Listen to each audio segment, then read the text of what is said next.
Hello, and welcome to the My Father Said podcast, where we discuss all things faith, finance, and family.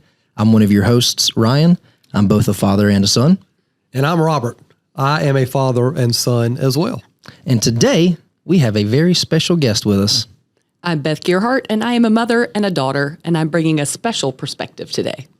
Check that out. She's not a father and a son. She's a mother and a daughter. I told you guys I was going to put that in there. All right. So today we wanted to get Beth Gierhart with Gierhart CPA to come in and talk with us a little bit about the Secure Act 2.0 and how to see if that's beneficial to you and in what ways.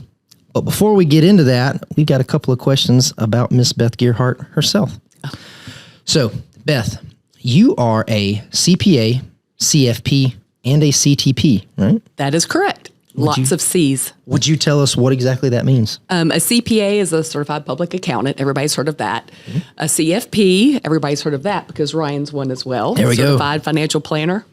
And the last one is a certified tax planner, and that's a special distinction that kind of helps me look through the tax code and help save people tax money.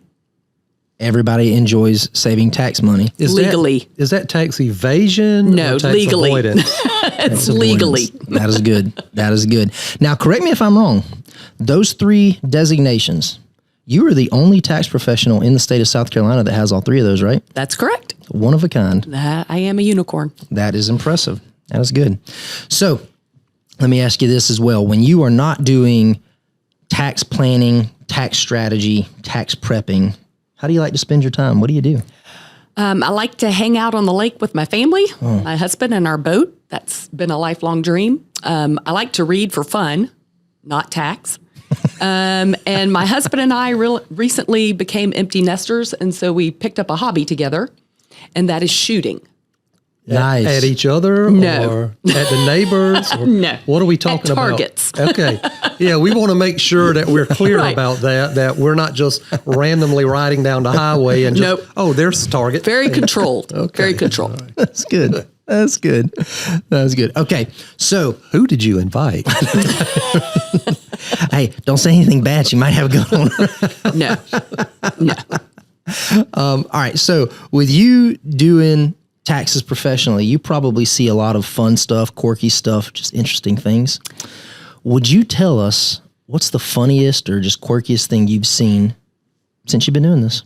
Well, it's interesting that you would think anything in the tax world is fun or quirky.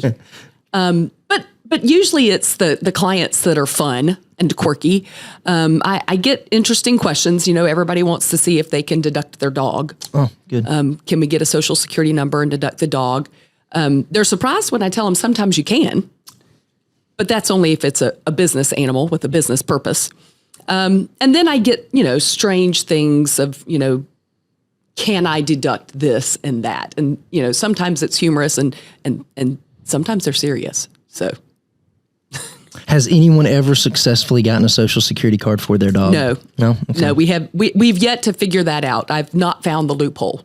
Don't give up yet. There's a first time for everything. I'm sure you can figure it out. Yeah. All right. With that, let's go ahead and get into it. Why don't you start us off, Pops? Well, one of the things that we prescribe to do in our podcast of faith, family, and finance, obviously, is we wrap everything around a spiritual component because we are a faith-based financial planning firm, basically meaning that we use biblical principles whenever we are advising and managing our clients' monies. And occasionally, we like to bring in a guest who is an expert in their field, which is something that we know just a little bit about, enough to direct you, but not enough to give you what we would call confident advice for you to follow. And we do this using the principle of Proverbs 15, verse 22. If you got your Bibles, you're welcome to turn to it. But that's the pastor coming out. There you go. Proverbs 15:22 essentially says this: without consultation and wise advice, plans are frustrated. But with counselors, they are established and succeed. We have said before in this office that if you're on the wealth building journey, your two best friends, and they're in this order. Number two is your financial planner. That would be Ryan and myself. Number one is your competent certified public accountant, CPA. They are your absolute best friend, provided they are competent and they embrace the idea of many counselors, not just take my advice and that's it. More ears trained to hear what you're trying to get done financially, and for that matter, anything really. More ears that are trained to hear it are going to formulate a plan that is going to be fairly certain and one that you're able to follow. So I'm excited to have Beth here today to speak with us about the Secure Act 2.0, because there's a lot of adjustments and changes and tweaks that's been made that has been designed to help people set aside monies, or so we think, and just go from there. So I guess I'd like to start the questions here, Beth, with you on this particular one. And I want to qualify it by explaining why I'm asking. Not to get political, because I don't want to, because if I do, a vein pops in here. Yeah, yours and mine both. And my face turns colors, and our producer, Scott and Ryan, they get quiet, or either they start laughing uncontrollably, and we don't want to get there today. But as I look at the condition of our world, and I look at all of the money that we have printed since the Stimulus Act during the Obama presidency, and then what President Trump did the last year of his presidency, and then what President Biden is doing with all of the money he's printed going to Ukraine, and I look at the total debt of our country, how far we are into trillions and trillions of dollars in debt. One of the provisions of the Secure Act is where they're actually pushing out further the RMD age. Yeah.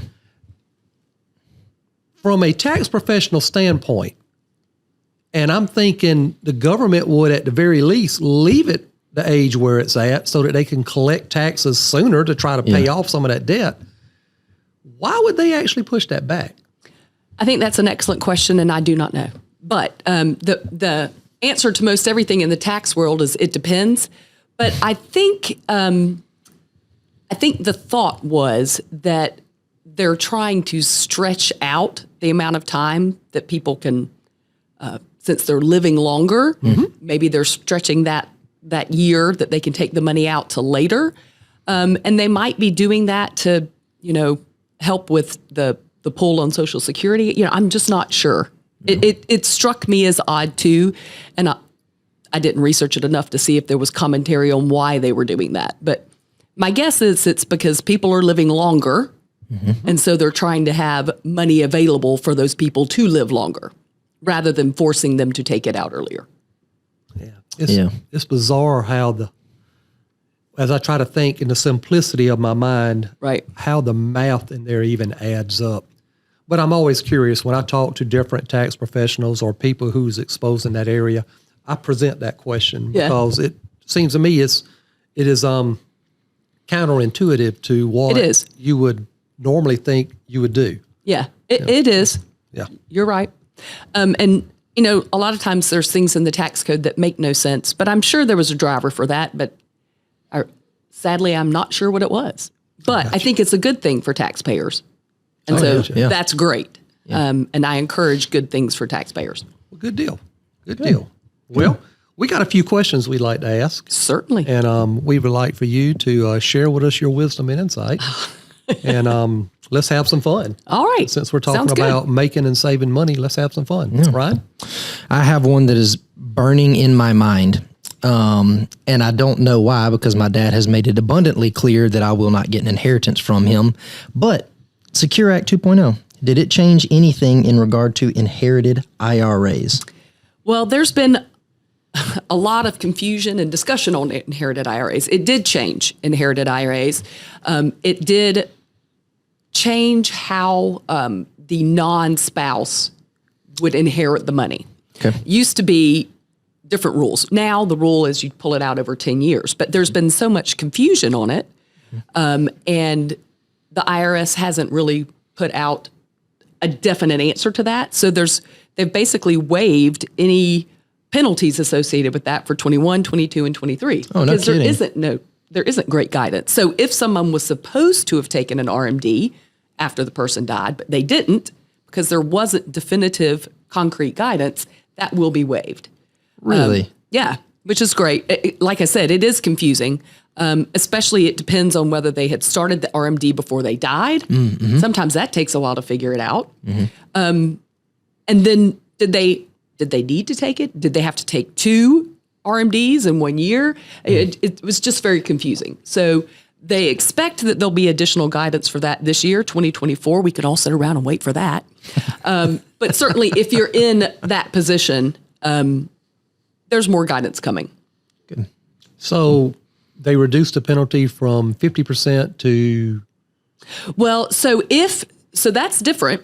Okay. If this was an inherited IRA, so if the IRA the holder had inherited, died. right. I'm sorry, you're right. Yeah, but if there was a person that turned the RMD age taking time, which changed, and they failed to take it, there used to be a 50% penalty. Used to be. It's That changed 25% now with Secure 2.0. 2.0. Yeah. That's effective this year. Correct. I believe it was effective in 23, actually. Okay, all right. So if they didn't take for 23, which, we would be figuring out now. Now, is this a temporary reduction to go back to 50, or is this permanent? No, I believe this is permanent. And it actually can be reduced to 10% in 2 years. Oh, no kidding. Yeah, so it'll reduce. Yeah. Why do you think they're doing that? Well, once again, it's a good taxpayer thing, but Right. I do know I've had a client before just miss that and forget to take it. And a 50% penalty, that's crazy. So if you were taking out 10,000, use 5 of it to a penalty. Golly, yeah. Yeah, and that's, people are busy. They just forget when they turned 70 and a half Right, or, yeah. whatever it was, 73 now. But honestly, the client that did that, I just called and the IRS removed it. So I don't think it's really costing them that much money to do that. Sure. Yeah, I mean, you can usually come up with a reason that's plausible of why that was missed. So I don't think many people were paying the 50%.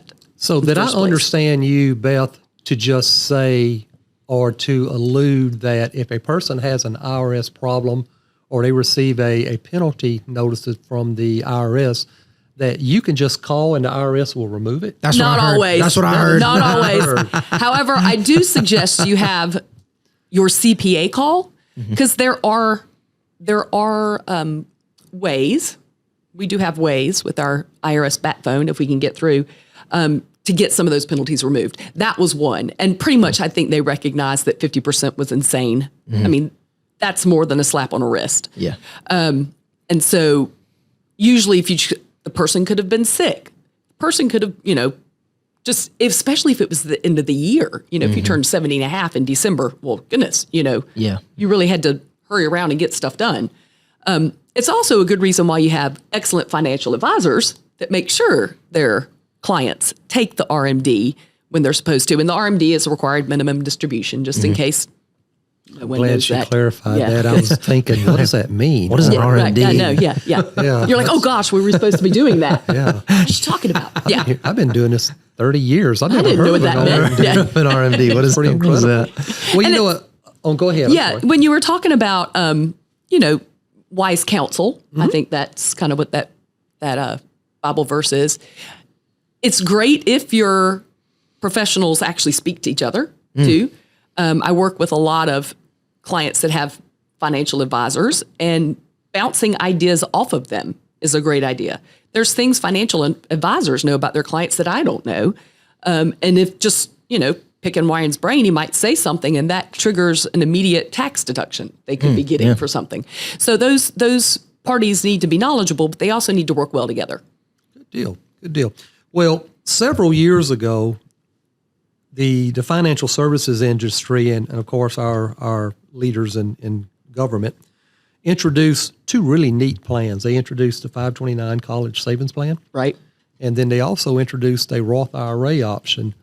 And I understand in the Secure Act 2.0 that unused 529 amounts that's left in there, monies that are left in there, can now be converted to Roth IRAs. They can. Can you expand on that a little bit? Yeah. So I have one boy in college and another boy in post-college school. So, figuring out these rules is important. But if there happened to be money left in a 529 from your child, let's say they graduated school earlier than we thought. They took a lot of AP courses. Maybe they got scholarships. Maybe they had some other assistance. Maybe they worked and you wanted them to have skin in the game. But there's been times when there's leftover 529 money, and what do you do with it, right? And I have several parents that were like, what can we do with this money? Well, I think it's a great idea now. They can transfer it to a Roth IRA. Of course, there's lots of rules. It's subject to that Roth limit for the year, right now $7,000, and the child has to have had some earned income. So if the kid, well, I'm going to say kid, but by this point, they're probably 25, 30, they're older. They're not necessarily going to use that 529 money. They don't necessarily want to roll it to a future child, but taking it and putting it in the Roth is, well, we all know a Roth is the best thing you can do, right? So it would take, it's $7,000. Over 5 years, they could move the $35,000 out that they're allowed to do. Okay. When they move from the 529 to the Roth, are they moving it to the same registration? If it's in child A's name in the 529, it's in child A's name in the Roth? I believe that would be correct. Okay. Yeah. So I couldn't take it from my child, the unused monies, and put it in a Roth for me. No. Okay. It's kid to kid. Yeah. Gotcha. Yeah, it's for the child, and it's subject to the income that the child has earned as well. He said that like he had money in a 529 for me and Ethan. Yeah. Well, So, question regarding the Roth IRA. If the money is in the 529 and then they convert it or transfer it into the Roth IRA, are there any taxes on that? And No. if so, okay, great. And it needs to go, it can't hit the person's hand, just like kind of it's got to go broker to broker. So yeah. Wonderful. So no taxes, because one's pre-tax, one's, well, I'm going to say pre-tax, but it's not taxed when it's pulled out. If it's used for education, Right, the 529, the Roth will be the same thing. It's opened with money that had already been taxed. So when you pull it out of the Roth, it's not taxed. So yeah, it's no change. Wonderful. good. Yeah. Well, I know we're bouncing from one thing to the other, so I'm a bounce to a different direction now. So we work with a lot of self-employed individuals. We work with a lot of business owners. That's included in our everyday consumer type clients. Employer 401k plans. I understand that there is now going to be a automatic enrollment for all eligible employees. Yes, you can create the plan to do that. Correct. All right, so that's not so employers can create. Is that something that they have to do, or They do not can't? have to do that. Okay. A small employer does not have to do that, but larger employees do. Employers do. Small employer by definition is what? Well, it depends for everything, but I believe that was around 50. 50 employees Yeah. or less? All right. So if I had less than 50 employees, what would be the benefit of me setting up that auto enrollment? Well, the auto enrollment awards you a credit. Oh, all right. Love that. Yeah. So basically what it does is in case you don't know, the auto enrollment is if the person once they become eligible, whatever the eligibility requirement is, they automatically are enrolled in the IRA, in the 401k. And I believe they usually have a minimum amount. That's what the auto enrollment is. And so if that is a provision in that employer's 401k plan, then that employer will get a $500 credit Oh, okay. for 3 years. So, it behooves the employer, and it certainly behooves the employee. I know a lot of employees that I've worked with that they just never take the time to enroll. And so if this would force their hand or, it's on the to-do list, this would get it to done. So I think it's a great provision to encourage particularly younger employees to start using it. Is this $500 credit a per plan or per enrollee? Per employer. Per employer? Yeah. Okay. Yeah. All right. So, but remember, a credit is more powerful than a deduction. Sure. Because it's offsetting your tax dollar for dollar. And depending on the entity and the owners, if there were 5 owners, each one's going to get a $100 credit. Woohoo! But yeah, it's $500. That's all right. I take a credit anytime I can get it. And that would be 500 each of the 3 years. It's not 500 Correct. spread across 3. Correct. Right? Okay. Yeah. Yep. Correct. I got Correct. you. I got you. You said something earlier. I want to go back to it. The RMD age, what is it right now? 73. 73. And are there plans to increase that age? Yes, it's going to jump a lot. Actually, oh geez, pause. I forgot what it goes up to. In 10 years, it goes up to 83. Golly, 83. Yeah, goes up significantly. We have that awkward silence Yeah. now, like an Nope. aha moment. It increases to age 75 Oh, okay. in 33. 75 and 30. Okay, Yeah. okay. I told you I couldn't remember. You asked Wow, me hard. that was, I was sitting here thinking. I have 83. You not can live heard forever. that. No, 33, 75. I might not be alive by the time I have to take an RMD. I know. Thinking about, God, could you imagine the size of those RMDs? Golly, yeah. Yeah, That'd be, exactly. That creates a whole new need for a whole new arm of the tax advisor. Right, right. So the RMD at that point, so it's bumping up to 73 now. It's going to go up to 75. The penalty on not taking an RMD, that's what we were talking about earlier, Right. where it's going to go from 50 to 25% Yep. to maybe even lower. Yeah, if they return it in 2 years, they catch it, it's down to 10%. And it's at 25% now. Now. That's yeah. awesome. Yeah.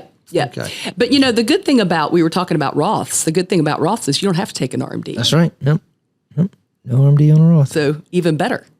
Yeah, that's good. Yeah. That's good. So how long do you think the government's going to allow that to continue, Roths, without having to take RMDs? I have no clue, but they have expanded it. I mean, it was just Roth IRAs you didn't have to take an RMD, but a Roth 401k you did. And Secure Act passed it, so you don't have to do that. So even in your employer-sponsored Correct. 401k with the Roth option, now you're not required to take that out along with your pre-tax monies like you were previously. You don't have to take the Roth component out. Right. The regular you do. Sure. A traditional 401k, yes, you do, those contributions. Yeah, so it seems like they are, in my mind, that's them saying that provision they like. Yeah. That is interesting. We've talked about the 401ks. We talked about the small employer. A lot of the small employers that we work with, they love the idea of the simple IRA. Right. Has the Secure Act 2.0 made any provisions or changes to that? It has. So I love a simple IRA for smaller business owners. And these businesses would be, I believe it's less than 20 employees.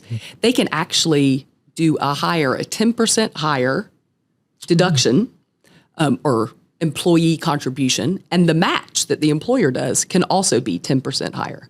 So it gives them additional boost, which kind of helps because the smaller employer, I like the simple IRA for them because a 401k comes with a carrying cost. Yeah. $2,000, $2,500, whatever you may find. And sometimes the employer doesn't necessarily want to take that carrying cost, but they do want to encourage their employees to save. So this actually will up the amount that an employee could put into a simple, which closes the gap between that simple IRA deduction amount and the 401k, which is obviously much higher. Sure.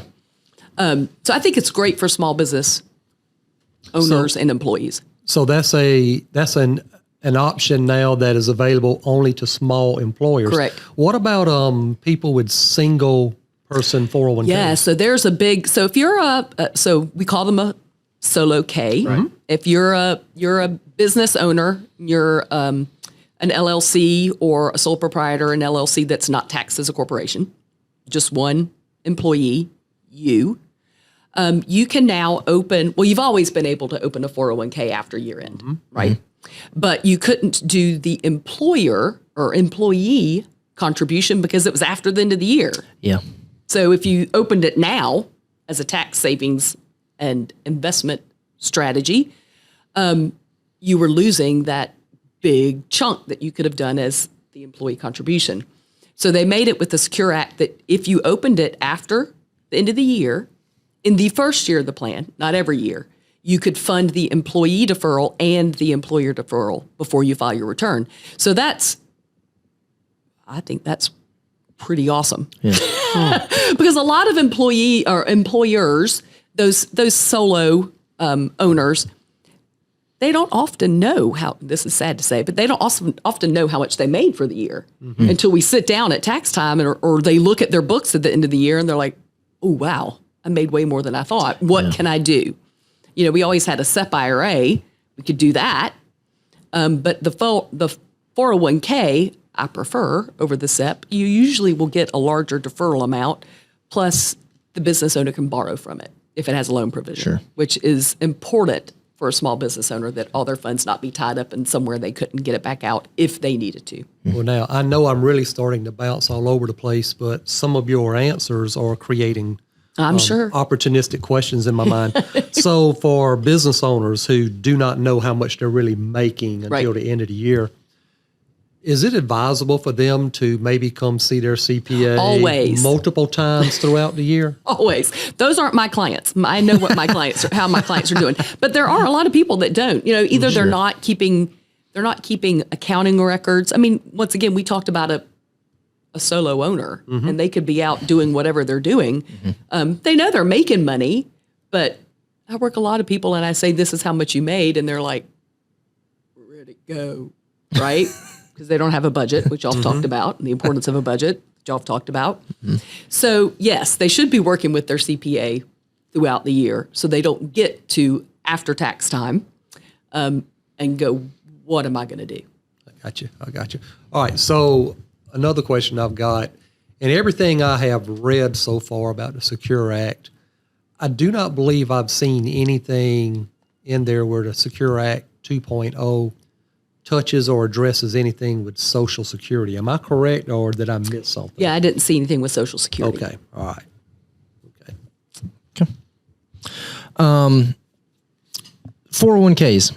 We can do the Roth contributions into the 401k, and now, correct me if I'm wrong, the employers can even match in Roth dollars, right? That was another secure thing. The employer can match in Roth dollars, but like we talked about before, Roths are after tax. So if the employer does that, the employee's taxed on that contribution. So practically that would look like the employee gets a match. They're going to have to pay taxes on that match, but that's still a deduction for the employer, right? Absolutely. Yeah. Oh, yeah. Yeah. And that's why, in order to get that deduction, they have to tax the employee on it. Mechanics of how that's going to work, like legitimately on a W-2, aren't totally solidified, but we believe it'll appear as compensation. Yeah. Makes sense. Going back to the simple IRAs, is there any provision on Roth contributions into a simple? There is. So that actually started in 2023, but unfortunately, a lot of places weren't able to do that yet. So yes, you can actually open a simple with IRA contributions. And, you know, you've talked, I'm assuming y'all have talked before about the beauty of the IRA is obviously when you take it out later, it's not taxed.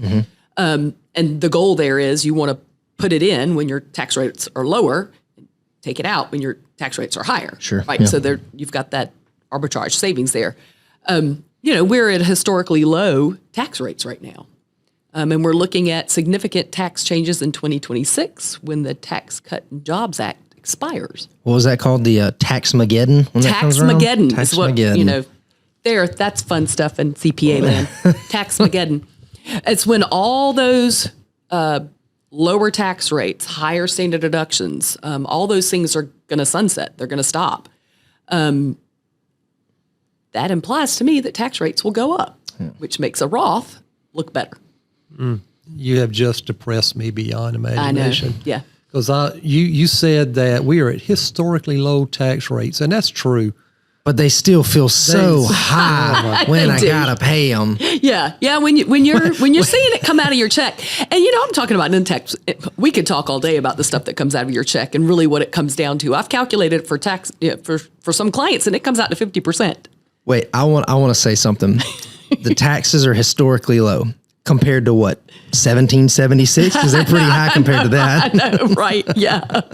Wow. Oh goodness, that is true. Oh man. So, another question. You are a military spouse. I am. My husband's retired military. Go Army. How long was he in the Army for? He was in 21 and a half years, but who's counting? He was a helicopter pilot, right? He was. He flew Blackhawks and medevac. That's awesome. Yeah. So with you being a military spouse, knowing the ins and outs of that lifestyle, did the Secure Act 2 Act Secure Act 2.0. What are we talking about? Did that to make any provisions for military families? Why, yes, it did. So, the life of a military spouse is you move a lot. You move about every 2 years. And if you know how, or less, if you know how the 401k works, often you have to work a year before you can even qualify for the 401k. Sometimes the employer match starts, even after that, or it could. So if you're bouncing every 2 years, then you're not really getting the opportunity to save. So the Secure Act allows an employer now to allow the military spouse to become immediately eligible. Oh, that's cool.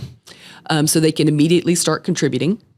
It also, I'm going to say, accelerates the employer match. In other words, the employer match could start it immediately as well. Mm-hmm. It says technically the same as if they had been employed for 2 years. So say the match was you had to be here 2 years. It will pull that back down to immediately starting.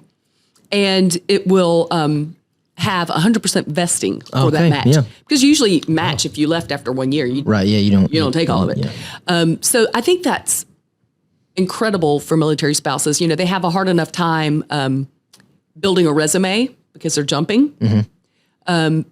Not to even mention building a retirement plan because they're jumping. And an employer that does that is going to get another credit, and I believe it's another $500 credit for that. That's pretty good. Yeah. Well, Beth, you've given us a lot of information here, but I guess I would like to ask a question. We've touched on just a couple of topics based off of our brief introduction and what we're reading and, like everyone else, trying to absorb on this act. Is there any particular item in the Secure 2.0 Act other than the military or in addition to the military benefit that it did? Is there anything in there that really excites you that you think your clients or individuals should really know that we haven't touched on? No, I think we've hit the big ones. To me, the solo 401k is a huge one. Mm-hmm. I think the Secure Act did a lot for small employers, which is great. There's credits for starting a new retirement plan. We didn't talk about that, but an employer that starts a new retirement plan also gets a credit. So it's really, the Secure Act to me is really encouraging people to save. It's rewarding employers that encourage their employees to save. And I think that's one of the best things I think the government can do is encourage people to save. So let me see. What off-the-wall question can we present to Beth? Ooh. Here's one. And we're not going to hold you to this. Okay. But what is some good tax evasion Oh, advice gosh, you can give us? I don't have tax evasion. I work in the land of legal loopholes. So it's not evasion. It's taking advantage of every loophole there is. See, our listeners, when they heard that question, they're probably going, oh. And they Evasion. go, oh, now she's that way. So, yes, tax evasion is illegal. Correct. It will put you in prison. If you get caught. And your CPA. And If you you will get get caught. You will eventually get caught. Tax avoidance is highly encouraged. Highly encouraged. And that's why Beth does what she does for a living. Exactly. So one last question for you. Yep. What is the single greatest piece of advice you ever got from your dad? That's a good one. My dad passed away over 5 years ago, a little bit over. And he was not a man of many words. He was an accountant as well. So very excited when I passed the CPA exam. He was more of a man of action and example and role model. So it's less what he said and more what he did that I observed. He always worked hard. He was always learning. Hey. What do I do about that? If you can't hear it, Bad to the Bone is playing. Absolutely. I was thinking this is pretty good. We've never had a guest answer and the music begins. Yeah, I meant to silence that. Well, bad to the bone. Dad was bad to the bone. No. Anyway, Dad was more of a man of action than man of words. And so he's also kind of my, I'm going to say my litmus test of whether I think it would have passed Dad's scrutiny. And would it live up to his ethical and his ethical standards? Is it full of integrity? Because my dad certainly was. That's a great measure right Yep. there. That's a great measure. That's awesome. That's a great measure. Oh, and they left a message. Well, that is all for today. Thank you all so much for joining us. If you want to learn more about what Beth does, you can check her out. Send her an email to Beth Gierhart at GierhartCPA.com. We will post her information in the video as well, so if you want to reach out to her, you can. In the meantime, if you want to learn more about the Templeton Group or the My Father Said podcast, feel free to check out our website and like and subscribe wherever you listen to podcasts. I'm Ryan. Hey, and I'm Robert, and I want to say one thing about this whole program. Look, for the pursuit of wealth and trying to grow money, stop chasing returns and concentrate on the pursuit of the objective. See you next time. Say bye, Beth. Bye. See y'all later.